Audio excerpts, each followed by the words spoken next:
여러분 지금껏 이런 상상을 해본 적이 있으실 겁니다. 우리의 손흥민 선수가 주장으로서 토트넘 소속으로 트로피를 들어올리는 장면을요. 물론 지금까지 이런 장면은 이뤄질 리 없는 허황된 망상 정도로 치부되어 왔죠. 하지만 이번만큼은 정말로 모든 토트넘 팬들의 염원이 현실이 될 수도 있는데요.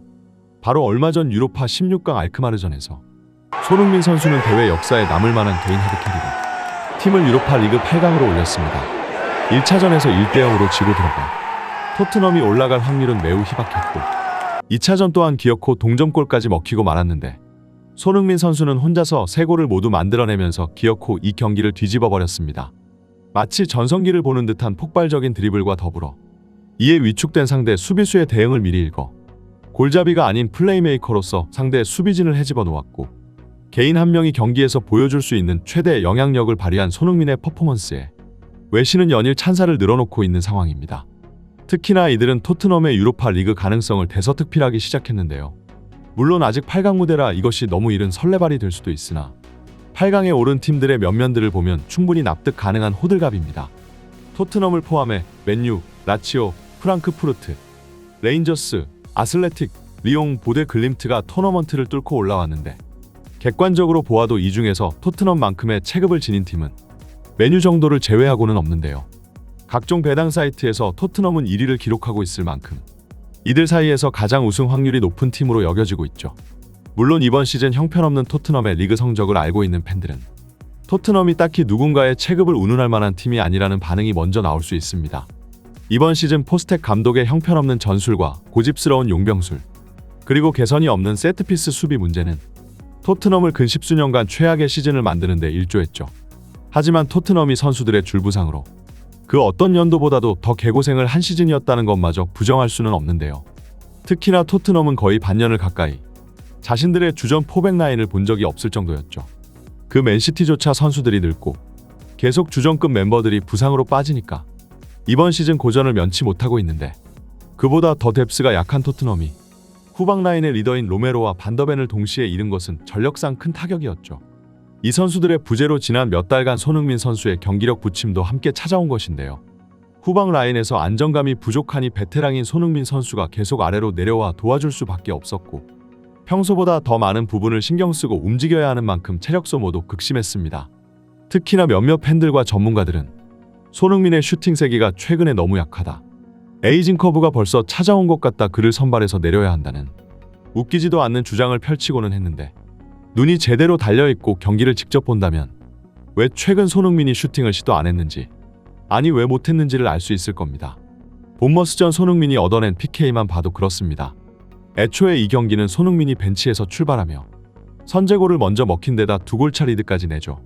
후반 시작하자마자 부랴부랴 손흥민이 들어가 모든 상황을 뒤집어낸 경기였는데 후반 막바지 손흥민이 PK를 얻어내기 전 거의 풀백 마냥 아래로 내려와 공을 받아준 뒤 또 원터치 패스로 압박을 풀어내주고 다시 지체 없이 최전방까지 미친 스프린트를 끊어 동점골로 이어지는 PK를 얻어낸 손흥민의 위닝 멘탈리티와 미친 집중력이 빛난 순간이었죠. 하지만 애초에 에이스 공격수가 이 위치까지 내려와 거의 80m가 넘어가는 거리를 다시 가로질러 간다는 것은 정말 비효율 축구의 극치라고 할 수 있는데요. 이 장면을 본 스카이 스포츠의 전문가는 나는 공을 받으러 내려온 게 사르나 메디슨인 줄 알았다. 손흥민의 헌신적인 플레이는 대단했지만 왜 미드필더보다 공격수가 더 많이 움직이는지 모르겠다. 계속해서 손흥민이 모든 것을 떠안다 보면 결국 언젠간 체력이 바닥날 것이다 라며 포스텍 감독의 비상식적인 전술을 콕 집어 비난했죠. 이처럼 주위 지원 환경과 체력 상황을 고려하지 못한 채 최근 손흥민의 슈팅 실수만 집요하게 파고드는 축구의 무지한 자칭 전문가들이 참으로 많았습니다. 하지만 그런 그들조차 대충 봐도 단번에 알 수 있을 정도로 이번 알크마르전은 손흥민 선수가 공격수로서 가진 천재성이 제대로 발휘된 경기였죠. 부상에서 복귀한 로메로와 반더벤이 후방에서 뒤를 받쳐주니 부담감이 줄어든 손흥민은 자신 본연의 임무에만 집중할 수 있었고 볼터치 하나, 압박 플레이 하나, 슈팅 시도 하나, 드리블 하나하나가 굉장히 위협적인 장면들을 연출해 추풍낙엽처럼 쓰러지는 알크마르 수비진들의 당황한 모습들을 볼 수 있었죠. 이 경기는 토트넘에게 단순 1승, 그 이상의 가치가 있는 경기였는데요. 주전 수비수진들이 복귀한 토트넘은 여전히 경쟁력이 있는 팀이라는 걸 깨달았고 아직도 손흥민 선수가 건재하다는 걸 확인시킨 데다 신입생인 오도베르와 솔랑케도 점점 더 토트넘의 전술에 녹아들어 남은 유로파 리그에서 더욱 경기력 반등이 가능해 보이는 긍정적인 시그널을 엿볼 수 있었죠. 이쯤 되니 그동안 지나칠 정도로 손흥민을 아꼈던 포스텍 감독의 용병술조차 재평가가 들어가고 있는 상황인데요. 물론 그 당시에는 맨시티전 선발 제외 같은 선택으로 많은 비판을 받았지만 어쨌든 아끼고 아낀 만큼 시즌 종료가 다가오는 현재 이 시점에서도 손흥민의 체력이 전반기보다도 더 쌩쌩해진 모습이죠. 전반에는 날아다녔지만 너무 혹사당해 오히려 후반기 경기력에 기복이 생겨버렸던 콘테 시절과는 대조되는 모습이라 볼 수 있습니다. 결국 모든 상황이 현재 토트넘을 유로파 리그에서 가장 강력한 우승 후보팀으로 비춰지게 하고 있고 실제로 구단도 현재 모든 신경을 이 대회에만 곤두세우고 있습니다. 이미 리그 순위만 13위까지 추락해버리고 다른 컵 대회도 모두 탈락해버린 상황에서 좋든 싫든 토트넘은 이 유로파 리그에 강제 올인을 해야만 하죠. 평소 찐 손흥민 팬으로 유명한 BT 스포츠의 리오 퍼디난드는 손흥민이 토트넘에서 유로파 리그 트로피를 들어올린다면 그것은 축구 역사상 가장 낭만적인 순간이 될 것이라 말했는데요. 한국에서 건너와 10년 가까운 세월 동안 토트넘에 헌신해온 토트넘의 이 주장이 계약 종료를 앞두고 한때 우승과는 거리가 멀었던 팀에서 리그컵도 아닌 유럽 대항전 트로피라는 무게감부터가 다른 우승 트로피를 들어올리게 된다면 경기장을 가득 채운 함성과 함께 손흥민의 헌신과 노력은 마침내 찬란한 결실을 맺게 되고 토트넘의 역사에도 새로운 한 페이지가 쓰여지며 팬들에게도 잊지 못할 감동을 선사할 것이라 말했죠. 결국 현재 토트넘에게 가장 중요한 것은 바로 손흥민의 체력 관리입니다. 그렇기에 토트넘 입장에서는 다가오는 A매치 손흥민 선수의 국대 차출이 가장 걱정되는 상황인데 한국 대표팀이 손흥민 선수를 마구잡이로 굴려대지는 않을 테지만 어쨌든 자신들의 손을 벗어난 상황인 만큼 만약의 상황을 가장 걱정하고 있죠.